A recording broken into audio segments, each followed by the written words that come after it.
Yes, you still have to try, even if you're using the law of assumption or the law of attraction. I know one teaching I heard a lot when I started the law of assumption and law of attraction manifesting was that you just need to be, once you're in the state of the wish fulfilled, you need to stop trying and the thing will just come to you. The more you try and act on it and make steps, the more you're striving and stressing out, the further the thing will get away from you. So you just need to relax and let the thing come to you. But I had one problem with this teaching, and that is, just to be honest, I can be a very lazy person. If you tell me to sit and do nothing, I will literally sit down and do nothing. Literally zero work. I can spend days after days manifesting and not even take a single step. And to be honest, I found that I would manifest faster when I took action. Aligned action, sure, but it was still action. The more I would force myself to stay still and wait, even though I had this energy bubbling to do the thing, the more I would find my manifestation going farther away from me. And I know people are different and this works different for everyone, but I'll just say this. Everybody is doing some sort of action, however aligned or not. You just need to know how to take the aligned action rather than the fruitless action, but they're all taking action. So here are the 3 lies you've been told by so many law of assumption gurus that are stopping your manifestations from happening, that stopped mine. Number 1, the first lie is that all these gurus who tell you that you shouldn't try and you should stop taking action are taking action. All the content they're making is a form of action. All the books you're reading, all the lectures you're finding on YouTube, all the summaries you're finding on whatever forums you're on, these are all actions. So isn't it hypocritical to say that you just need to relax and let it come to you while at the same time you're taking action? For me, when you say don't take action, I'll believe you. I'll literally lay down and do nothing. So all these people are taking action. So the problem isn't action. Action is as easy as breathing. Action is as normal as breathing.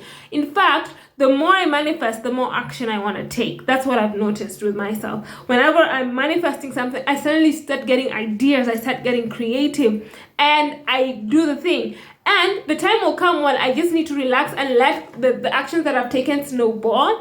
But at the very beginning, when I get that urge of creativity, if I don't surrender to that and just get creative and do the thing that I feel in my heart I need to do, then I will slow down my manifestation, right? So I think the thing that they need to teach is, yes, there is a place for surrender and not taking unnecessary steps that are it's a sign of your doubt. It's a sign that you can't stay still and let things happen. But there's also a time you need to take action, and action isn't the enemy, okay? So number 2, this lie, the number 2 thing I see with a lot of gurus is that they'll say stuff like don't take action, and then the manifesting routine is more difficult than any action I've ever taken. Have you seen those videos about 24-hour robotic affirming, help me manifest what, 52-hour, I don't know, affirming, all these crazy routines? Literally, I remember there was a time I needed money and I was like, I went to my dad and I asked for money and he gave me money. And I was like, was that manifestation or was just simply going and asking money? Because sometimes, literally, it would be easier for you to go around your neighborhood asking for money than to sit there robotically affirming something for 24 hours and then you call that not trying. You're trying so much more. So it's actually a lie to tell people that they don't need to try because you're trying the hardest. So I think you need to rephrase what you're trying to say. What I found is when you get that intuition, when you've been visualizing and everything, and then you take the steps, naturally the thing will come to you. And sometimes the thing does come to you. That's number 3. The myth is, there is a myth that you have to take action to manifest. This is also not true. Sometimes I have manifested stuff without doing anything at all. Literally, I just thought that I wanted the thing and the thing came to me. Somebody gave it to me. I got a gift. It just somehow happened. I just got it without even trying. So you can manifest without taking action. You just have the thought and and you manifest.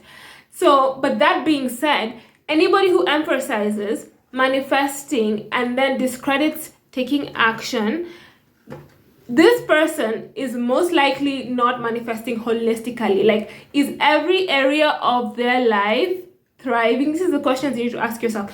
Anybody who will tell you that you can just sit and not do anything and manifest your dream life is lying to you. And you can check, you can manifest here a cup of coffee, you can manifest this, you can manifest that, but is every area of your life thriving? Because you're not in a bubble. There are times you're going to need to do things you don't want to do. You will deal with different challenges in life, and you can't just be sitting there all the time just, you know, lighting up candles and doing whatever you're doing instead of living life. Life was meant to be lived. Faith without action is dead. Therefore, I'm not saying, I know why people are so against action. I know that sometimes you're taking action out of a place of doubt, out of a place of like, you don't believe it's going to happen. So you think you have to do it yourself. You don't believe in the process. You don't trust the process. So you're going out of your way to like take action, and the action isn't working. That's not what I'm talking about. When I'm talking about aligned action, I'm talking about the fact that you have seen yourself with the thing. You have gone to the end and seen yourself, like, let's say you're manifesting money and you've seen yourself with this amount of money, and you ask yourself relevant questions like, what am I doing to get this kind of money? Have I gotten some new skills? Like, you've learned how things work, right? You're not using manifestation as a way to bypass the laws of the universe that are already there, like gravity, like the law of cause and effect, okay? So here's what I do instead with action. Number one, after I've done my manifestation practice, like after I have, you know, asked God for something and I've seen myself with it and I believe it, immediately I get that urge of creativity or the urge to do something, I do it. And how I know it's aligned is I feel peace and I feel like it just feels right to you, okay? Especially after you've seen yourself with the thing. Usually your intuition is like so in tune because you like have you have programmed yourself, you've programmed your subconscious mind, your reticular activating system, now this is the science part, to recognize patterns. So you start getting ideas, and the sooner you act on the ideas, the better. And even if it doesn't bear fruit now, when now you're relaxed and you're doing other things, you'll find that you're manifesting from that idea, from that action you took way back then, because it has snowballed. The second thing that I do to take action while being in alignment and manifesting is finding out the place from which I'm manifesting. Some people are manifesting to avoid something. Like, you're manifesting out of trauma, out of limiting beliefs. For example, there are people who are really obsessed with SPs. Like, you're really obsessed with one person, and that's mostly out of a place of lack, honestly, unless you're like married to the person and you're just trying to like make your relationship better. That's a different scenario.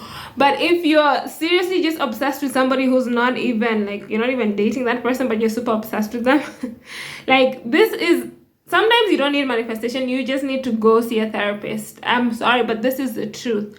If you're using manifestation as a way to bypass doing the inner work and getting to a healthy mental state, then of course you're going to try and bypass action because it's difficult, because it's uncomfortable. So always ask yourself this question: do I really want this, or am I just trying to hide something? Am I being a coward? Am I avoiding something?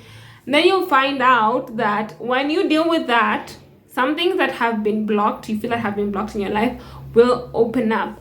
And the last thing is ask for guidance. So if you now pose a question, like you've been visualizing and you want certain things, and then you don't know like the next step forward, it's as easy as asking guidance. I ask from God because I believe in God, so I'll ask God, and I won't necessarily have to get an answer right then and there, but somehow, some way, an answer will come to me and I'll know the next step to take.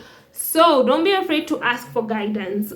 Sometimes it's a person who will say something, sometimes I'll watch something, sometimes the idea will just come to me. So it's just about asking and knowing that you'll receive an answer. So I hope you enjoyed this video. I hope you liked it. Like, share, subscribe if you enjoyed the video. See you in the next one. Bye.